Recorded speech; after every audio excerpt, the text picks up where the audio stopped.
জাকারিয়া, আপনি এই মুহূর্তে যে ফিলিং স্টেশনে আছেন সেখানে কেমন পরিস্থিতি দেখছেন? আমরা সারাদিন ধরে শুনছি আসলে এক ধরনের পাল্টাপাল্টি বক্তব্য আছে। সরকার বলছে যে পর্যাপ্ত তেলের মজুত আছে, কিন্তু গ্রাহকরা ভিন্ন ধরনের বক্তব্য দিচ্ছেন। এখন কেমন পরিস্থিতি দেখছেন?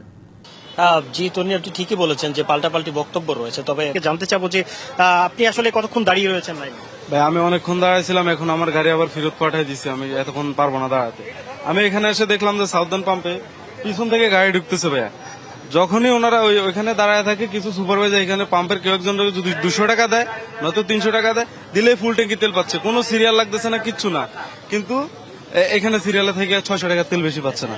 এই যে শুনছিলেন আসলে তন্নি, যে এ ধরনের অভিযোগও কিন্তু রয়েছে, পাশাপাশি পাম্পে তেল থাকা সত্ত্বেও তেল দেওয়া কার্যক্রম বন্ধ করে দিয়েছেন এমন অভিযোগও আমরা পেয়েছি। তো তন্নি, আমি রাজধানীর বিভিন্ন ফিলিং স্টেশনগুলো ঘুরে আমি আজকের যে চিত্র পেলাম সেটি আপনার মাধ্যমে জানানোর চেষ্টা করছিলাম। তন্নি। জাকারিয়া, ধন্যবাদ আপনাকে।